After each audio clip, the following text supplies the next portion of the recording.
ठीक है। उसके बाद फिर हमारे पास है वो है आई प्रीमियर। ठीक है, बेसिकली आई प्रीमियर क्या है हमारे पास? आई प्रीमियर हमारे पास एक होता है डीओएस और एक होता है डीडीओएस। ये डीओएस या डिनाइल ऑफ सर्विसेज और डिस्ट्रीब्यूटेड डिनाइल ऑफ सर्विसेज होता क्या है? एनीवन? सर डीओएस में ये होता है ना कि एक सिस्टम पे पीछे से बहुत सारी रिक्वेस्ट एक साथ आ रही होती हैं डिफरेंट सर्वर से, एक साथ बहुत सारा है ना रिक्वेस्ट एक कंप्यूटर आपको भेज रहा होता है।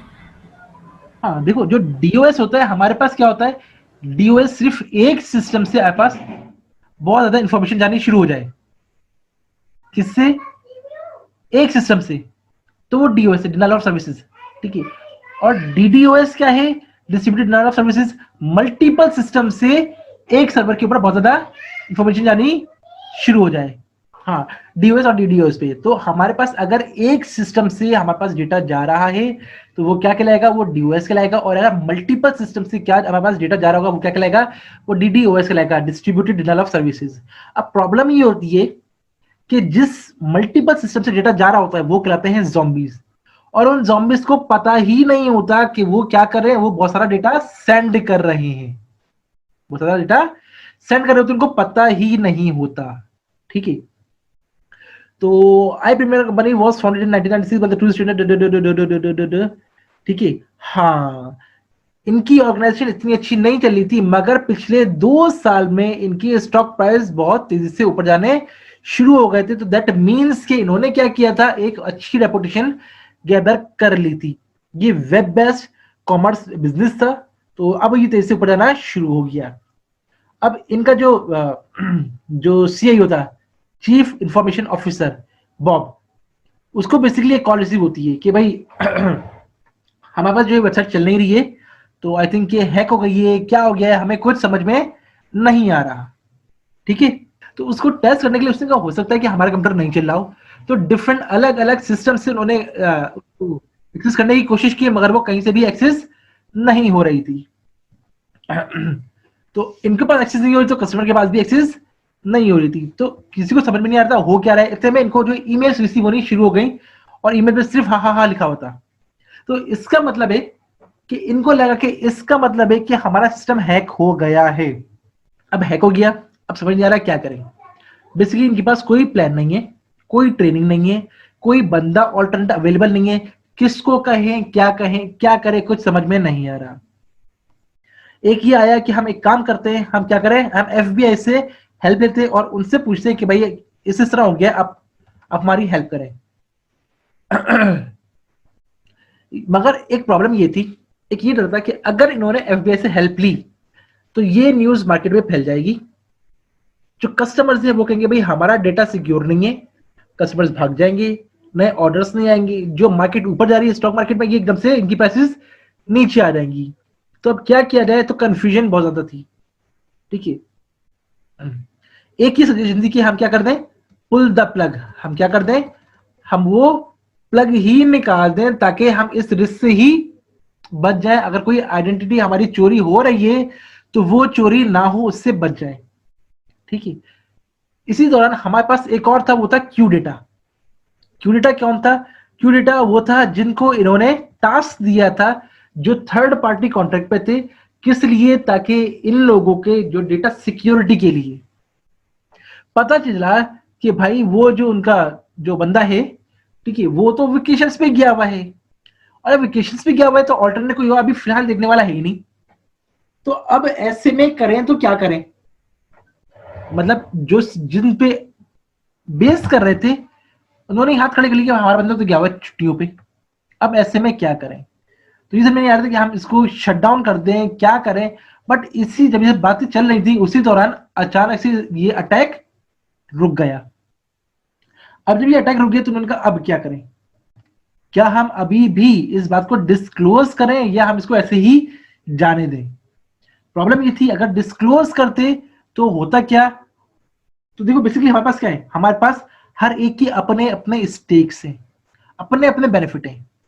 इन्होंने क्या किया, ऑर्गेनाइजेशनल बेनिफिट को सामने रखा कि भाई हमारी ऑर्गेनाइजेशन को बहुत ज्यादा नुकसान हो जाएगा, तो उसको नुकसान से बचाने के लिए क्या करें, हम इसको डिस्क्लोज नहीं करते। फिर कुछ साइकोलॉजिकल फैक्टर भी था, अचानक से हुआ था, कुछ पता ही नहीं था। कुछ इनकी अपनी लाइकनेस भी थी, तो बहुत सारी चीजें एक साथ आ गई थी। ठीक है, तो इन्होंने किसी को डिस्क्लोज नहीं किया। अच्छा, इसमें एक चीज और रह गई थी, वो ये थी कि एक हफ्ते बाद इन पे दोबारा अटैक हुआ।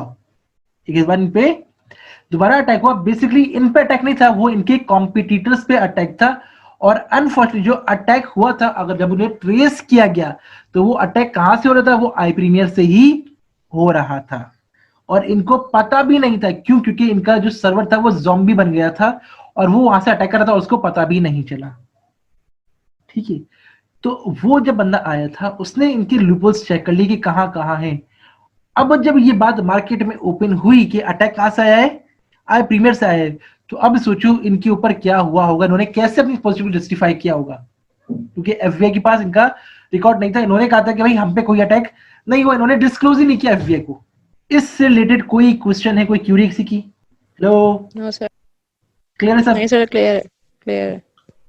देखो, हम सिर्फ मेन पॉइंट्स करते जा रहे हैं, एक समरी के टाइप में पढ़ते जा रहे हैं। करना आप लोगों को फिर खुद से ही है, फिर से बता रहा हूं, सिर्फ इस पर रिलाई नहीं करना, बाद में मुझे नहीं कहना कि सर ये नहीं बताया था। ठीक है, अच्छा। अब अगर इनकेस ऐसा हो जाता है तो आप क्या करोगे, आपको क्या करना चाहिए? तो देखो भाई, पहली चीज, सबसे पहला आपके पास एक रिस्पॉन्स टीम होनी चाहिए कि भाई कौन क्या करेगा, ये प्रोसीजर डिफाइन होने चाहिए। आपके पास सबसे पहले सिस्टम की चेकलिस्ट होनी चाहिए कि ठीक है भाई, हमारे पास कौन कौन से टूल्स हैं, कौन कौन से काम कर रहे हैं, कौन सी हमारे पास प्रोटेक्शन कौन कौन से अवेलेबल है, और आप उसको रेगुलर बेसिस पे चेक करते रहो। और क्या है, रिस्पॉन्स टीम बनाओ। इसमें क्या हो कि भाई कौन रिस्पॉन्स करेगा फौरी तौर पे, किस किस से आप कांटेक्ट करेंगे, किसकी क्या रिस्पॉन्सिबिलिटी है। फिर क्या करें, आप अपने प्रोसीजर्स डिफाइन करें कि भाई अगर इनकेस अटैक होता है, कुछ भी होता है, तो कौन सा कंसर्न बंदा होगा जिसको आप कांटेक्ट करेंगे, वो हर वक्त अवेलेबल होगा, चाहे वो छुट्टियों में क्यों ना हो, वो अवेलेबल होगा, वो फोन आपकी रिसीव करेगा, वो आपको रिजॉल्व करके देगा। साथ में आपके पास एक लिस्ट होनी चाहिए जिसमें इंटरनल और एक्सटर्नल कॉन्टेक्ट्स होंगे। इंटरनल कौन से, आपकी ऑर्गेनाइजेशन की, एक्सटर्नल कौन से, वो थर्ड पार्टी जिसको आपने कॉन्ट्रैक्ट दिया है उनके मेन पर्सन की, ताकि फौरी तौर पे क्या कर सकें आप वो डिसीजन ले सकें। फिर ऐसे ही हमारे पास सिक्योर योर नेटवर्क इंफ्रास्ट्रक्चर। आप अपने नेटवर्क इंफ्रास्ट्रक्चर को क्या करें, आप सिक्योर करें। कैसे सिक्योर करेंगे भाई, आप क्या लगाओगे, फायरवॉल। देखो, डीओएस या डीडीओएस अटैक होता कैसे, कब होता है, फायरवॉल। अगर आपका फायरवॉल वीक होता है, पुराना होता है, तो वो अटैक कर लेता है। फायरवॉल करता क्या है, ये फिल्टर करता है कि भाई कौन सा अनवांटेड डेटा है जो हमारे पास जंक आ रहा है, तो उसको रोक देता है, बाकी खाली रेलेवेंट इंफॉर्मेशन को आने देता है। ठीक है, ये क्या है, ये फायरवॉल है। तो अपने पास फायरवॉल अपडेट करें, वीपीएन यूज करें, एंटी स्पैम यूज करें, वगैरह वगैरह इस टाइप की चीजें यूज करें, टेक्निक यूज करें। तो इससे आप क्या हो रहेगा, आपका सर्वर, आपका इंफ्रास्ट्रक्चर, नेटवर्क आपका सिक्योर हो जाएगा।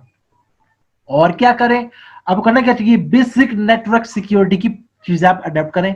मसलन आप पासवर्ड यूज करें। पासवर्ड कैसा हो, कॉम्प्लेक्स पासवर्ड यूज हो।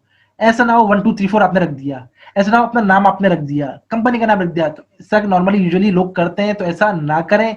स्पेशल कैरेक्टर्स यूज करें, अपर केस लोअर केस आप चीजें यूज करें, इन सबका कॉम्बिनेशन बनाएं। ठीक है, इस तरह हमारे पास बहुत सारी ऐसी चीजें भी होती हैं कि भाई आपका 5 करोड़ का नाम निकला है, उसको क्लेम करने के लिए इस लिंक पे क्लिक करें। तो भाई इस टाइप की चीजों पे आप भरोसा ना करें, इन चीजों से बचें। ठीक है, फिर अपने जो फायरवॉल है उसको सिक्योर रखें। फिर ऐसे ही हमारे पास क्या है कि मेंटेन स्ट्रॉन्ग नेटवर्क आर्किटेक्चर। इससे मुराद क्या है, इससे मुराद ये है कि भाई आपका जितना भी डेटा है आप एक सर्वर पे ना रखें। आप क्या करें, आप उसको जो सर्वर से आप उसको डिफरेंट प्लेसेस पे लोकेट करें ज्योग्राफिकली, ताकि अगर एक पे अटैक हो भी तो आप उसको फौरन डिस्कंटिन्यू करके आप दूसरे सर्वर पे स्विच हो जाए। तो इससे होगा क्या, अटैक एक सर्वर पे वो खुद ब खुद रुक जाएगा, दूसरे सर्वर पे आप स्विच हो गए, आपका काम नहीं रुकेगा।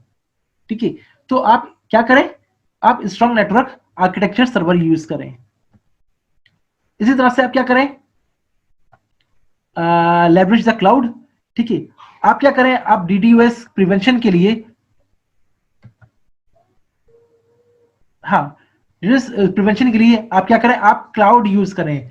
क्लाउड के ऊपर है तो उनकी अपनी जिम्मेदारी आती है, उनके अपने ऊपर उनके पास बहुत सारे चीजें होती हैं, तो वो उसको क्या कर रहे होते हैं, ज्यादा बेटर हैंडल कर रहे होते हैं, क्योंकि उनपे नॉर्मली इस टाइप के अटैक्स होते रहते हैं, तो वो अप टू डेट रखते हैं अपने सिस्टम्स को।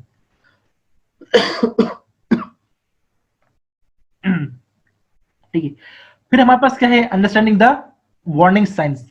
हमारे पास वार्निंग साइंस क्या है? वार्निंग साइन ये है कि भाई हमारे पास जब भी देखो हमारे पास अनयूजुअल ट्रैफिक आना शुरू हो जाएगा, तो हम ये देख लें कि भाई क्या हमारे पास इस टाइम पीरियड पे अनयूजुअल ट्रैफिक होता है, एक्सेस ट्रैफिक होता है या नहीं होता। अगर उस टाइम पे एक्सेस ट्रैफिक नहीं होता, ज्यादा ट्रैफिक नहीं होता, और उस टाइम पे आपके पास ट्रैफिक आ रहा है, इसका मतलब है कि ये कुछ अनयूजुअल है। इसी तरह से आपके जो पीक आवर्स है, आप देखो आपके पीक आवर्स में मोस्टली कितना ट्रैफिक होता है, अगर उस उतना है या थोड़ा बहुत उसके अप एंड डाउन है तो चलो नॉर्मल है, बट अगर उससे बहुत ज्यादा आ रहा है तो इसका मतलब है कि कुछ ना कुछ समथिंग फिशी। चलो आपने क्या किया हो, आपने कोई क्या कहना चाहिए ऑफर निकाली हुई है, तो समझ में आता है कि ठीक है हो सकता है बढ़ गया हो, बट अगर उससे हटके आ रहा है तो इसका मतलब है कि कुछ ना कुछ तो गड़बड़ है। ठीक है, इसी तरह से क्या है, आप पास डीडीएस के लिए बेहतरीन आप पास क्या है कि आप डेडिकेटेड क्लाउड सर्वर लो और अपनी डोमेन होस्टिंग जो है किसी और से ले लो, और वही रिस्पॉन्सिबल होंगे उस चीज की सिक्योरिटी के लिए। ठीक है, यहां भी ऐसी कुछ था, बट प्रॉब्लम ये थी कि आपने पहले ये नहीं देखा कि आइदर ये इतने कॉम्पिटेंट हैं या नहीं है। तो पहले इन चीजों को आप क्या कर लो, आप उसको इंश्योर कर लो कि इनमें इतनी कॉम्पिटेंसी मौजूद है। कोई सवाल आई प्रीमियर से रिलेटेड तो पूछ लो, कुछ पूछना है?